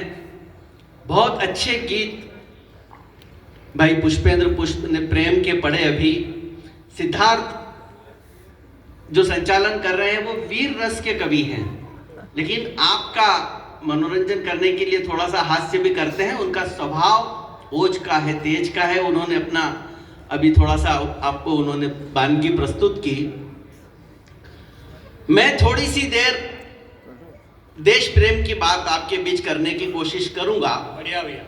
और मैं चाहूंगा कि अगर मेरी बात से आप कहीं सहमत हो तो थोड़ा सा समर्थन कर दें, या इसका इको खत्म कर देना। मुझे ऐसा लगे कि आप देशभक्ति को सुन रहे हैं। एक दोहा मुझे याद आता है सिद्धार्थ भाई, और दोहा, अगर मेरे दोहे का अर्थ आप तक पहुंच जाए तो मुझे लगना चाहिए कि मैं सुधी श्रोताओं के बीच हूं। ज्ञान बुद्धि या मौन हो, दाता सबका एक। ज्ञान बुद्धि या मौन हो, दाता सबका एक। गणपति को माथा नवा, पाओ कृपा अनेक।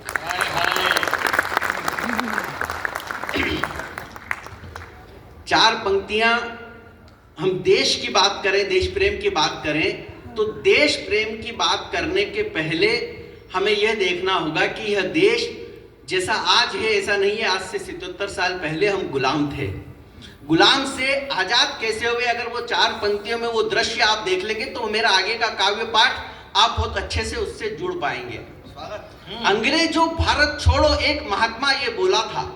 केवल 77 वर्ष पहले आप एसी डब्बे में यात्रा नहीं कर सकते थे, उतार कर फेंक दिया जाता था नीचे आपको।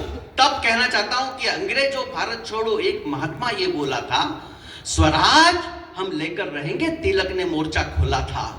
खप्पर धारिणी रणचंडी का खप्परधारिणी रणचंडिका सुभाष ने आह्वान किया था, भगत बिस्मिल आजाद ने अपना सर्वस्व बलिदान किया था। क्या बच्चे, क्या बूढ़े, क्या बच्चे, क्या बूढ़े, सबके सब वंदे मातरम के मुरीद हो गए थे और चूम चूम कर फंदे फांसी के क्रांतिकारी शहीद हो गए।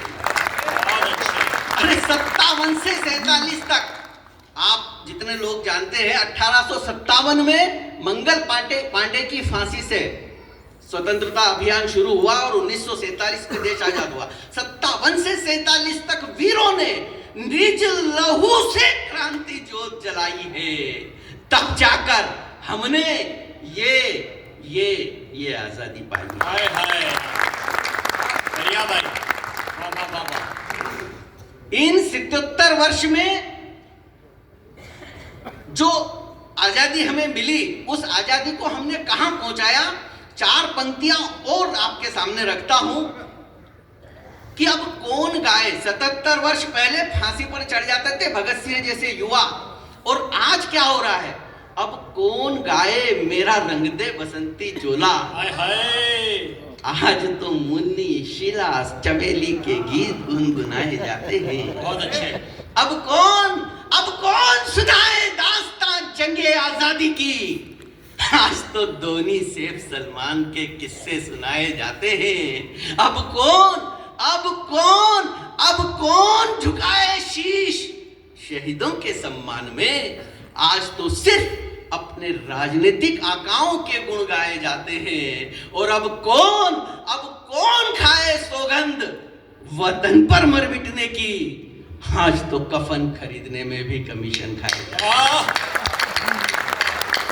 और देश जब इस स्थिति में खड़ा है, तब एक छोटी सी टिप्पणी, जो 2024 का लोकसभा चुनाव हुआ, लोकसभा चुनाव पर एक छोटी सी टिप्पणी करते हुए मैं आपको मेरी जो विधा है उसको ले जाने की कोशिश करूंगा। अगर राजनीति पर आप टिप्पणी सुनना चाहते हैं तो आपकी तालियां मुझे ये संकेत करें कि हाँ, आप लोकसभा चुनाव पर टिप्पणी सुनना चाहते हैं। पहले घाव दिए गहरे, अब देश का उपचार करने निकले हैं। पहले घाव दिए गहरे, अब देश का उपचार करने निकले हैं। कुछ भेड़िए झुंड बनाकर शेर का शिकार करने निकले हैं। पहले घाव दिए गहरे, अब देश का उपचार करने निकले हैं।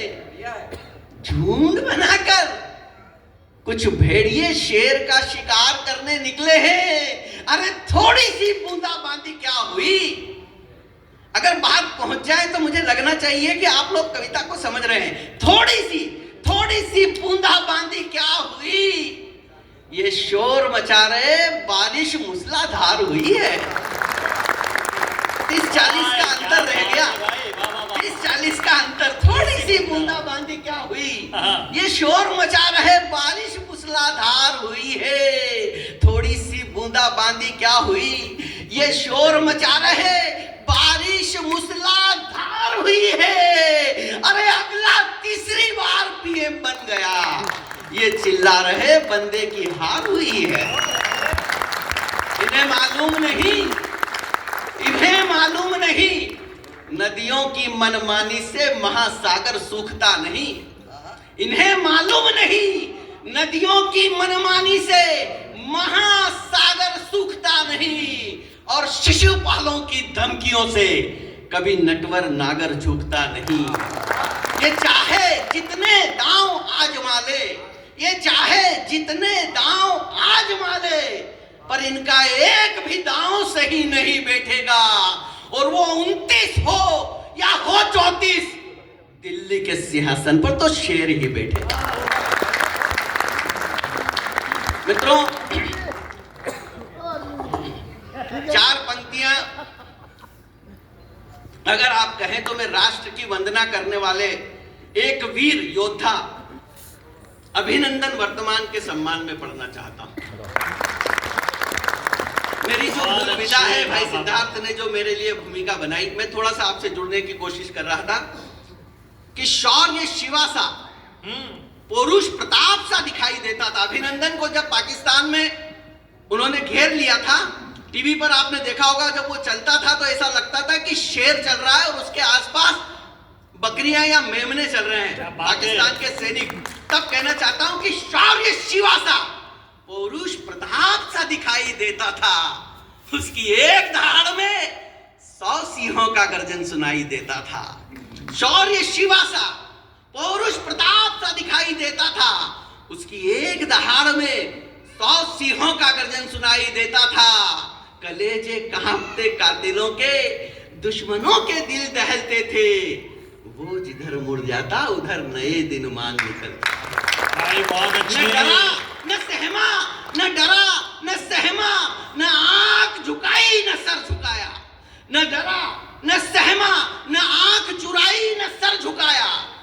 अगर पंक्ति पहुंचे तो फिर एक भी हाथ खामोश न रहे, क्योंकि मैं किसी वीर योद्धा के सम्मान की बात कर रहा हूं। न डरा न सहमा, न आंख चुराई न सर झुकाया। जितना बताना था बताया, बाकी कुछ नहीं बताया। वाह वाह वाह वाह। जब वो लोग कनपटी पर बंदूक रखकर पूछ रहे थे भारत की सेना के बारे में, मेरा दावा है कि अभिनंदन ही था जो मौन रहा। अगर और कोई होता तो तोते की तरह सारी सेना के राज खोल देता। तब कहता हूं कि न डरा न सहमा, न आंख चुराई न सर झुकाया। जितना बताना था बताया, बाकी कुछ नहीं बताया। सह गया सह गया सह गया यातनाएं बेरी की, पर सेना का राज नहीं खोला था। और बोला बोला मुंह खोला तो भारत माता की जय।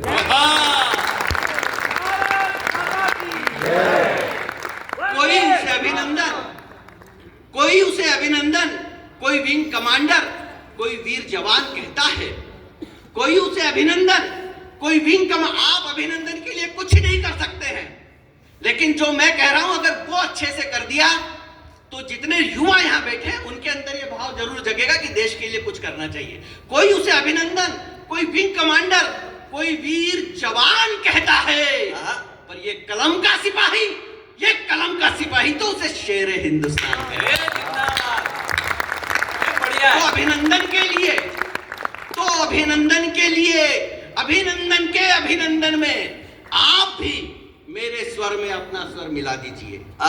जो मैं करने के लिए कह रहा हूं, अगर आप कर सके तो बड़ी कृपा होगी। तो अभिनंदन के अभिनंदन में आप भी मेरे स्वर में अपना स्वर मिला दीजिए। और यदि हो आपके बाजुओं में दम, तो अभिनंदन के लिए आकाश भर तालियां। जिंदाबाद।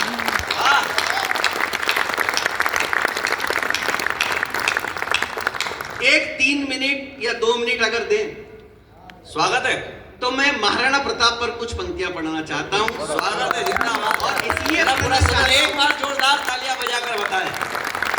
इसलिए पढ़ना चाहता हूं कि आप सब में से अधिकतर लोग जानते होंगे कि महाराणा वर्तमान जो थे देवलोक हुए हैं। मैं उन्हें, जितने यहाँ पर मेवाड़वासी हैं, जितने भारतवासी हैं, उन सबकी तरफ से भावभीनी उनको नमन करते हुए उनके कुल गौरव को आपके बीच खड़ा करने की कोशिश करता हूं कि फौलाद के सांचे में ढला था, वो सिंहनी की गोद में पला था।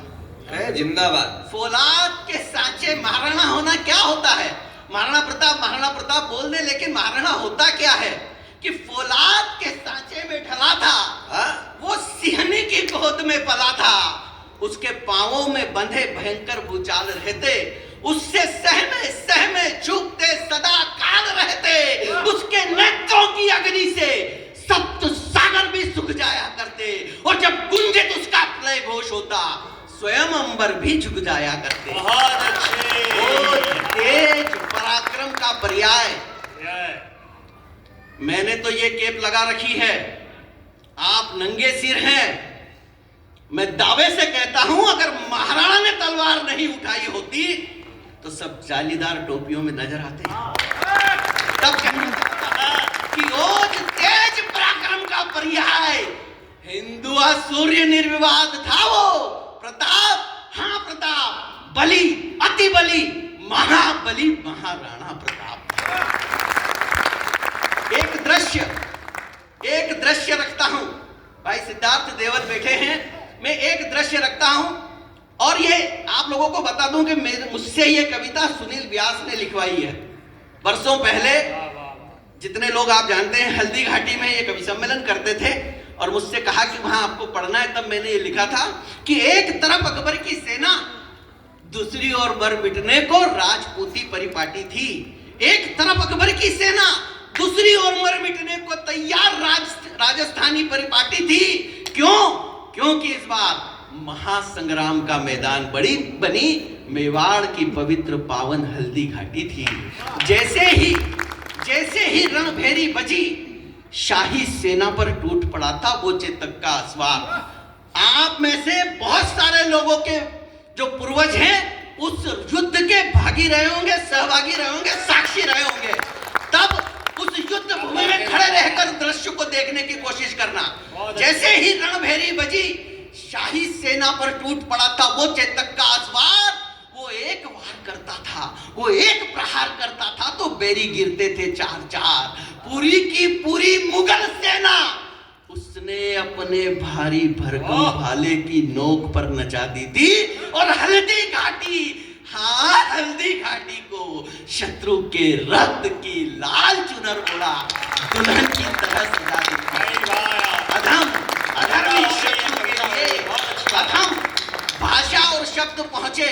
बढ़िया भैया। तो तालियां मेरे लिए, धन्यवाद सुनील व्यास के लिए कि अधर्मी शत्रु के लिए रण में मृत्यु का सिंहनाद था वो प्रताप। हाँ प्रताप, बली, अति बली, महाबली महाराणा प्रताप था वो। एक छोटा सा दृश्य कि जय एकलिंग बोलता राणा रण में प्रलय मचाता था। क्या हो रहा था हल्दी घाटी के युद्ध में? जय एकलिंग बोलता राणा रण में प्रलय मचाता था। अरे अश्व नहीं, योद्धा था चेतक, वो क्षण में गजराजों को धूल चटाता था। और यहां 36 कौम के लोग हैं, महाराणा के साथ हल्दी घाटी का युद्ध 36 कौम ने लड़ा था। तब पढ़ता हूं कि जय एकलिंग बोलता राणा रण में प्रलय मचाता था। अरे अश्व नहीं, योद्धा था चेतक, उस क्षण में गजराजों को धूल चटाता था। अटल अविचल वीर योद्धाओं का शौर्य, अटल अविचल वीर योद्धाओं का शौर्य रण में चट्टान बन खड़ा हो गया था और देकर अपना सब कुछ दान में वो भामाशाह कुबेर से भी बड़ा हो गया। कविता बड़ी है, मैं कविता को पूर्ण कर रहा हूं, कविता को विराम दे रहा हूं। अगली 2 पंक्तियां यदि मेरी टिप्पणी आपको याद रह जाए, मेरी टिप्पणी से अगर आप सहमत हो तो मुझे याद रखिएगा कि अटल अविचल वीर योद्धाओं का शौर्य रण में चट्टान बन खड़ा हो गया था और देकर अपना सब कुछ दान में वो भामाशाह कुबेर से भी बड़ा हो गया था। घायल प्रताप के प्राण बचाते शक्ति को देख। जब प्रताप चेतक का प्राणांत हो गया, शक्ति सिंह अपना घोड़ा उनको दिया था, वो दृश्य याद करें। घायल प्रताप के प्राण बचाते शक्ति को देख आपका मस्तक भी गर्व से ऊंचा हो जाएगा। ये पंक्ति मैंने आपके सम्मुख रखी, कविता आप सुन रहे हैं। मैं हाथ जोड़कर आपसे याचना करता हूं, मैं आपसे हाथ जोड़कर याचना करता हूं कि यदि आपका भाई, आपका बड़ा भाई हो, आपके छोटे भाई हो, अगर उनके प्राण संकट में हो तो अपने प्राण दांव पर लगा देना। घायल प्रताप के प्राण बचाते शक्ति को देख आपका मस्तक भी गर्व से ऊंचा हो जाएगा और मन्ना झाला और हकीम का सुर के बलिदानों को इतिहास युगों तक गाएगा।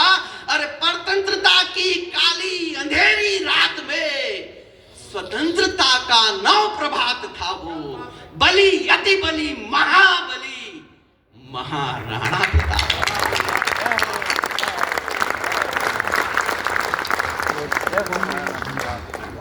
इस ऑडिटोरियम की सबसे अच्छी बात यह है कि कविताओं को इतना सम्मान मिल रहा है। आजकल तो क्या है, कवि सम्मेलन पशु मेलों में ज्यादा होने लगे हैं। वो टके ठंडा बेचवाना है, भैंस बेचने वाले, बेल बेचने वाले, वहाँ पशु मेलों में कार्यक्रम होता है तो वहाँ कविता को समर्थन कम मिलता है। और अगर क्लबों में चले जाओ तो उनके पास इतना पैसा होता है कि पैसे के अहंकार में वो कविता को नहीं सुनते हैं। लेकिन दिल में जब राजस्थान धड़कता हो और ऐसे बढ़िया ऑडिटोरियम में भाई भगवती पगारिया जी के आमंत्रण पर हम यहाँ पर हो, तो आपने ब्रजराज सिंह जी की कविताओं के लिए जो तालियां बजाई है, मैं आपको धन्यवाद देता हूँ। अच्छी कविताओं का समर्थन करना एक अच्छे श्रोता का लक्षण होता है और वो लक्षण आप में है। विश्वासी निवेदक मान में भी है। आइए, मैं कवि सम्मेलन को थोड़ा सा, आने वाले हैं हमारे अतिथि का, कोई बात नहीं, आप बता देना मुझे, है ना, आप बताते रहना। हम बार बार आपकी तरफ ऐसे देख रहे हैं जैसे नई आई हुई बहू सासू जी की तरफ देख रही है। सासू प्रतिभावान नहीं होती है, पर वो क्या है कि नई नई आती है बेचारे, उसको मालूम ही नहीं है कि कहाँ है, कौन सा कमरा कहाँ पर है, स्टोर रूम कहाँ, बार बार देखती रहती है, इसीलिए। बाकी ऐसी कोई बात नहीं है। आइए, मैं इस कार्यक्रम को आगे बढ़ाता हूँ। आप में से बहुत से लोग कवि सम्मेलन सुन रहे हैं, सर आप भी बहुत अच्छा सुन रहे हैं। आप इन पांचों हमारे अतिथियों के लिए एक बार जोरदार तालियां बजाइए। हमारे घर पर, हमारे आमंत्रण पर यहाँ पर है, भगवती पगारिया जी के आमंत्रण पर है। आप सब बहुत अच्छा सुन रहे हैं। आप में से बहुत से लोग कवि सम्मेलन को सुन रहे हैं, हालांकि कुछ लोग हैं जो कवियों को गिन रहे हैं कि अब और कितने बच्चे हैं, ताकि हम बीच में जाएंगे तो बेचारे इतने दूर से आए, अभी इन्होंने बताया था टिकट भी नहीं मिला है, जैसे भी है सुनो इनको। ऐसा नहीं है। एक नाम यहाँ से किसी ने बोला था, वो नाम मेरे बड़े पसंदीदा नाम है। कुछ कमाई पैसों की नहीं होती, कुछ कमाई रिश्तों की भी होती है। ऐसे ही एक रिश्ते की कमाई मेवाड़ ने की है, और इस हिंदुस्तान में नहीं दुनिया पर। आप मुरारी बापू की कथाएं देख लीजिए, उनके चेहरे पर सर्वाधिक मुस्कुराहट फैलाने वाला आदमी भी वही है। पशु मेलों में जो गधेड़ा ढंडा बेचो आवे, उनके चेहरों पर मुस्कुराहट फैलाने वाले व्यक्ति भी वो है। और पूरे हिंदुस्तान में नहीं, दुनिया भर में जहां हिंदी को, राजस्थानी संस्कार को समझा जाता है, वहां पर मुस्कुराहट फैलाने वाले कवि का नाम भी पंडित सुनील व्यास होता है, जो हमारे बीच में बैठे हैं। ये मैं गारंटी लिख रहा हूं, मैं स्टाम्प पे लिखवा लो आप, लेकिन स्टाम्प में लाया नहीं हूं। आप स्टाम्प पे लिखवा लीजिए, एक भी चेहरा यहां अगर सूंघड़ा रह जाए तो उसको कल भर्ती कराना, जो भी पास में हॉस्पिटल हो। इतना कमाल का व्यक्ति, जिन्होंने ठहाके टेलीविजन के कई चैनल पर बिखेरे, वो टेलीविजन के कई चैनल पर गए, जी पर गए, स्टार पर गए, बहुत से आज तक न्यूज चैनल पर भी गए। एक बार तो भावुक इतने हैं कि डिस्कवरी पे चले गए। फिर मैंने कहा वो जानवरों का चैनल है, तो उन्होंने कहा हाँ यार, यहाँ मैं कविता पाठ नहीं कर पाऊंगा। बड़ी मुश्किल से हाथा जोड़ी करके लाए, सारे शतुरमुर्ग वगैरह बहुत घूर के देख रहे थे, क्यों आए हो। हिंदी कवि सम्मेलनों में अद्भुत कवि हैं, बहुत मस्ती और उल्लास के साथ उन्हें सुन लीजिएगा। मैं कह रहा हूँ, हम इन लोगों ने तो पढ़ लिया और इन्होंने वाकई बहुत समयबद्ध तरीके से कविता पाठ किया। मैं और वैशाली, हम दोनों बचे हुए हैं, उनके बाद कविता पाठ करेंगे। मैं कह रहा हूँ आप उन्हीं को सुनो, मैं और वैशाली थोड़ी देर जुहू चौपाटी पे घूम के आते हैं।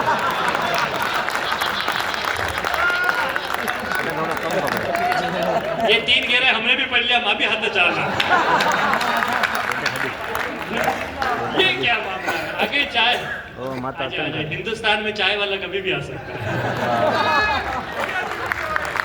कुछ नहीं कर सकता।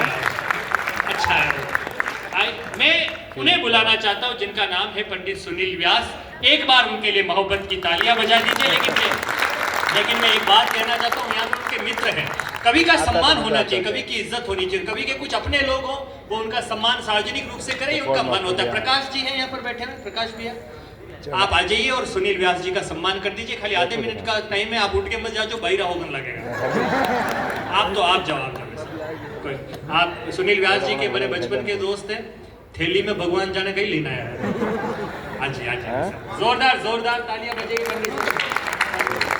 सुनील व्यास जी के लिए, जोरदार तालियां बजाइए। आप भी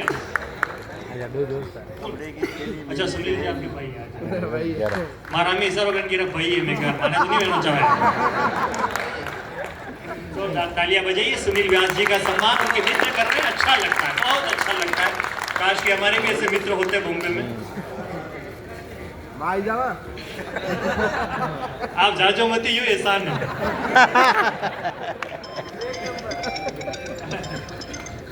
बहुत बहुत अभिनंदन जिनकी पढ़ाई मुंबई में हुई, जिन्होंने मुंबई में बहुत संघर्ष और मेहनत के साथ इस देश के लोगों का अपना नाम किया।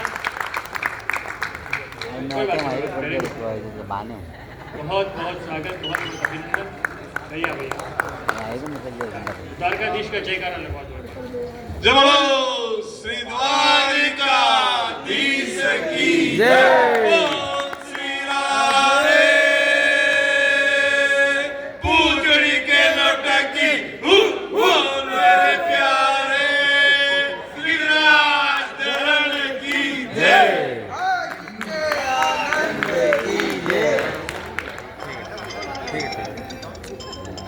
खड़े हो जाइए। क्या बोल दो वह बाद में ले बारे ठीक ठीक है, ठीक है, ले लो फोटो ले लो। हाँ नहीं ले लो, चलिए हम कोई दो बात ठीक है। अगली बार थोड़ा बजट बढ़ाना, 2 शॉल लेके आना। एक हमारे भी लाओ अतिथि को। अच्छा, मैं पंडित सुनील व्यास जी हमारे बीच में हैं। अब मैं इनकी कोई ज्यादा भूमिका नहीं बनाऊंगा, इनको आप बहुत मोहब्बत करते हैं क्योंकि हमारी जिम्मेदारी की सबने चाय पवानी है, सब काम हमारे से, पैसा तो ध्यान ही नहीं कतरा है, पेमेंट ही पता नहीं है, चाय पियेंगे तो रात नहीं तो बस मैं कुछ ना कहूँ एक बार, फिर तो वो सब कर लेंगे। मुझे पता है इस ऑडिटोरियम में कैसा हंगामा होगा, हम रात जानते हैं। हमारे बीच में डॉक्टर भगवती पगारिया जी के लिए एक बार जोरदार तालियां बजाओ। मेरे भाई सुबह से काम में लगे हुए हैं, मैं बहुत बहुत बधाई देता हूँ। किसी आदमी के मन में इतनी मोहब्बत हो कि वो अकेला आदमी भागीरथ प्रयास करके किसी कार्यक्रम को अपने कंधे पर उठा सकता है। हर अच्छे काम का, इतिहास में होने वाले हर अच्छे काम का थोड़ा बहुत विरोध, थोड़ा बहुत प्रश्न हर आदमी उठाता है, लेकिन जो आदमी मेहनत करता है वो तरक्की के राह पर जरूर आगे बढ़ता है। एक बार भगवती पगारिया जी को इस श्रेष्ठ कार्यक्रम के लिए बधाई दीजिए। आपका बहुत बहुत आभार कि आपने कवियों को बुलाया। हालांकि आपके पास इतना पेमेंट था कि आप मल्लिका शेरावत को भी बुला सकते थे। इज्जत है हमारे प्रति, है गई, सम्मान है हमारा, लेकिन मल्लिका शेरावत के पास वो सब नहीं है जो सुनील जी के पास है। शब्द है, भाषा है, कविता है।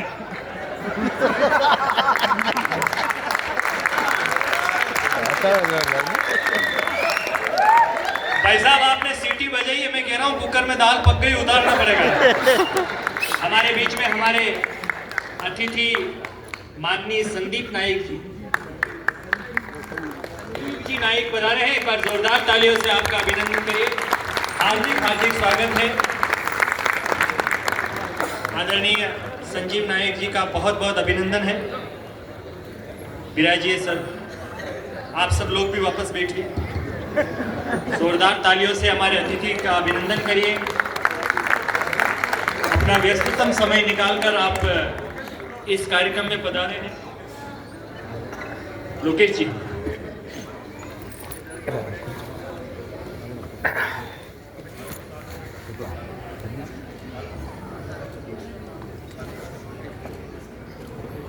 हेलो हेलो दोस्तों, आज की इस खूबसूरत शाम का जब आगाज हुआ है, हमारे बीच में कविगण पधारे और ये हम सबका सौभाग्य है, हम उस जगह पर बैठे हैं जिसे बनाया है, जिसे संवारा है। एक एक जो बोलते हैं ना, घर की एक एक ईंट को लेकर के इमारत बनाना, बनवाना नहीं बनाना, और वो बनाने वाला परिवार है नायक परिवार। उस नायक परिवार से हमारे बीच में हमारे पूर्व सांसद आदरणीय संजीव जी नाइक साहब है, डॉक्टर संजीव जी नाइक साहब। जोरदार तालियों से एक बार उनकी सम्मान करते हैं। हमारे बीच में है और मुझे ये कहने में संकोच नहीं है, जिस प्रकार से इतना ऊंचा उठने के बाद में भी जिनके कदम जमीन पर रहते हैं, ऐसे हमारे डॉक्टर संजीव जी नाइक साहब। और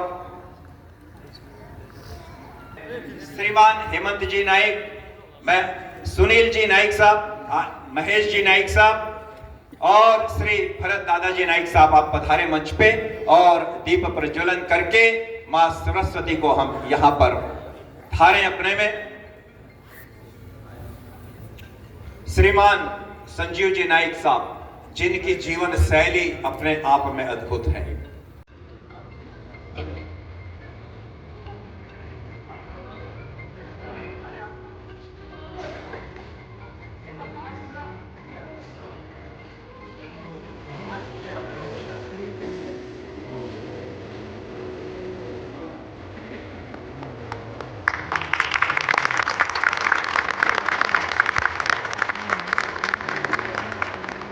रुचिर्दीप्तिकरं शुभदीपकं सकल लोक सुखाकरमुज्ज्वलं तिमिरजालहरं प्रखरं सदा किलधरामि सुमंगलकरमुदा। इस प्रकार से अंतस में छिपे अंधकार को दूर करने के लिए ये दीप के माध्यम से अपने हृदय में प्रकाश भर रहे हैं। बहुत ही सुंदर इंद्रप्रस्थ से पधारी डॉक्टर वैशाली जी, हमारे सबके अपने संजीव दादाजी नाइक और उनके ही परिवार के बने हुए डॉक्टर भगवती जी पगारिया। मैं आप सबका अधिक समय नहीं लेते हुए मैं पूरी भावना के साथ में, पूरे सम्मान के साथ में दादा आपको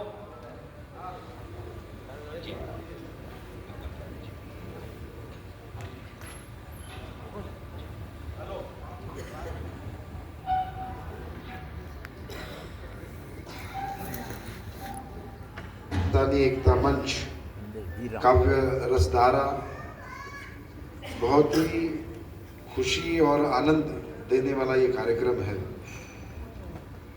आज खासकर उपस्थित हुए सुनील जी व्यास, सिद्धार्थ जी देवल, ब्रिजराज सिंह जी, पुषेंद्र जी पुष, डॉक्टर वैशाली जी, डॉक्टर लोकेश जी, समस्त हमारे राजस्थानी भाई और बहनों, खुशी इस बात की है कि गर्मी बढ़ गई है कि ठंड बढ़ गई है? हाँ, मुझे दिख तो नहीं रहा है कुछ। खाना हुआ है कि नहीं?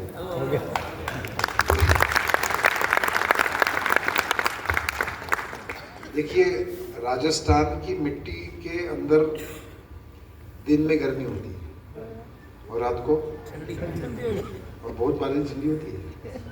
जाड़े का मौसम में तो, लेकिन हम वही कहते हैं कि महाराष्ट्र और राजस्थान का नाता बहुत अलग है।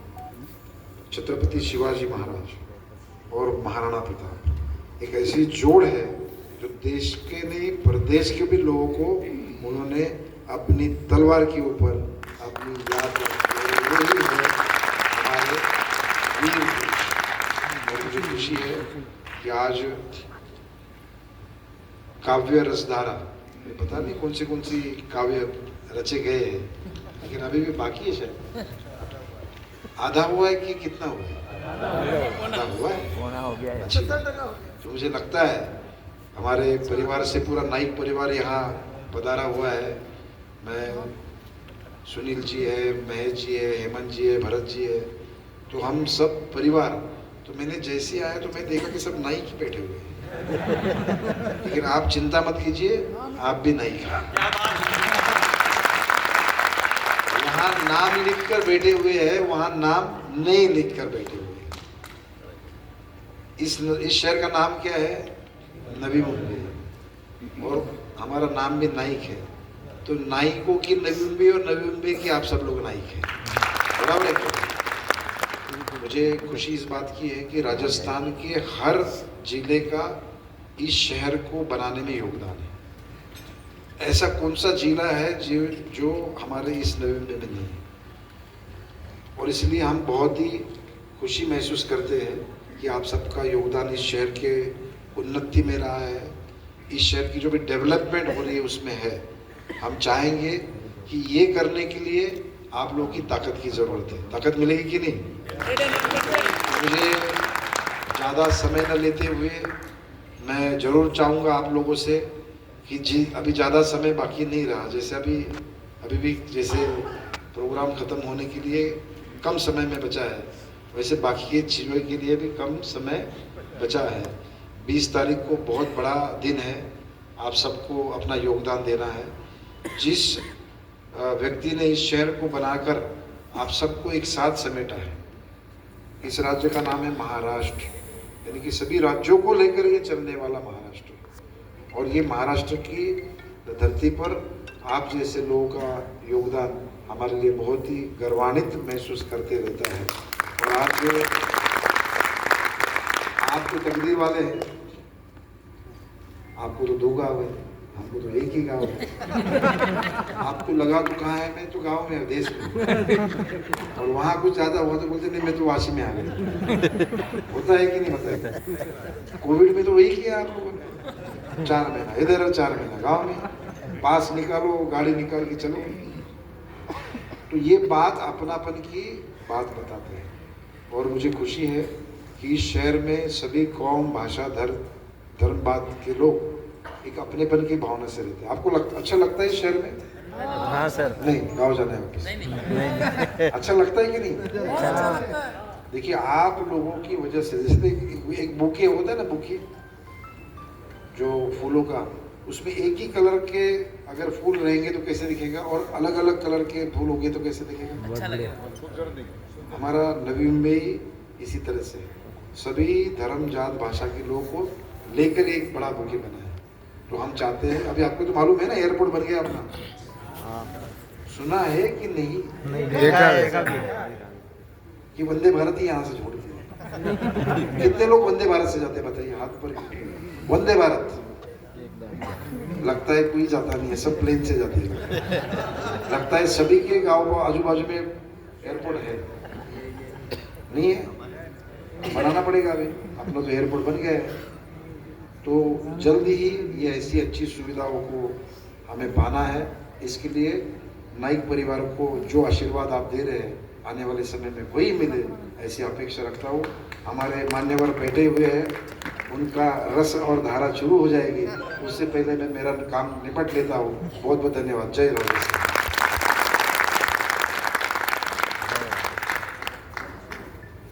नाइक परिवार इस नवी मुंबई को बनाने के लिए उनका जो योगदान है, उनकी जो सोच है, आप सोचिए आज से 50 साल पहले समुद्र के इस साइड में क्या था? कुछ भी नहीं था।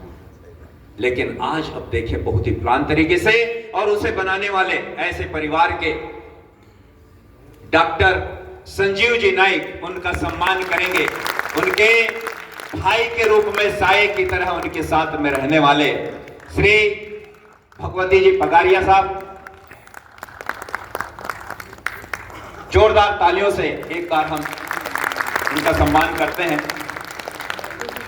बहुत बहुत धन्यवाद आपका समय के लिए। हमारा वोट जरूर या नहीं पड़ता, लेकिन हम शुभकामनाएं सबको देते हैं। एक बार जोरदार तालियां उनके लिए बजा दीजिए। आदमी के बोलने का ढंग, उसकी शालीनता, उसकी बात का कहने का तरीके से हमें पता चल जाता है। हम रोज पढ़ते हैं और कई बार हमारे बहुत से नेता आते हैं, हालांकि नेता कवि सम्मेलन नहीं सुनते, तो कवि तो क्या है वो अलग तरह के जीव होते हैं। केवता कहीं केवल लग जाए। पर ये वाकई थोड़े से अलग थे। हमें बहुत बहुत बधाई देते हैं, भगवती पगारिया जी को बधाई। आइए कार्यक्रम आगे बढ़ाते हैं। अब कोई भी उठ के मत जाना, अब आप उठ के जाओगे तो ऐसा लगेगा जैसे बारात की बस में से फूफा जी उतर गए हो। बैठो यहाँ पर आराम से। और मैं कुछ भी भूमिका नहीं बनूंगा, समय का अपना ध्यान है। अब बस आनंद और उल्लास इस ऑडिटोरियम में फैलेगा, जिस उल्लास का नाम पंडित सुनील व्यास जी होता है। एक बार जोरदार तालियां बजाइए और पंडित सुनील व्यास जी को।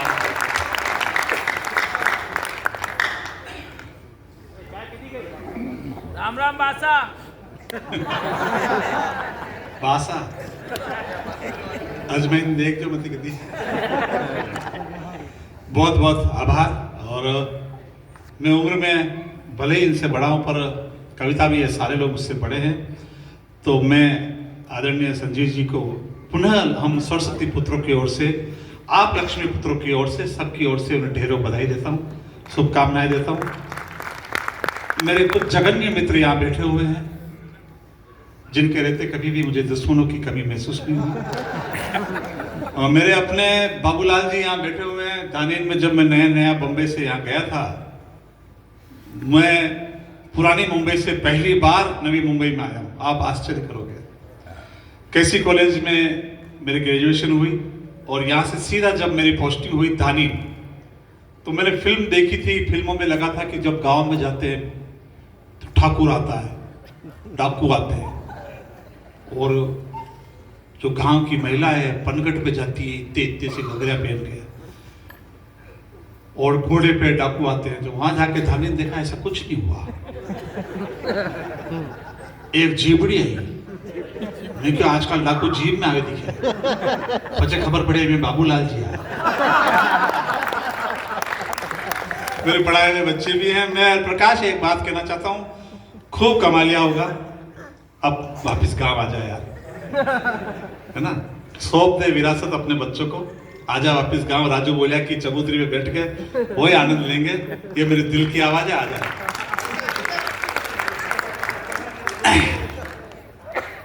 बहुत अच्छा संचालन कर रहा था। इसने वो सब कुछ कहा जो मैंने इसको लिख कर दिया था मेरे बारे में। और शुरुआत हुई जीजी से, मेरी नी आप सबकी। बुआ सा गीत गई रही। उसके बाद लोकेश जड़िया की लुगाई ने कुकर उठो के, बेटा वो थारी लुगाई जो कुकर उठो के मारी बेची तो दौड़ना उठो।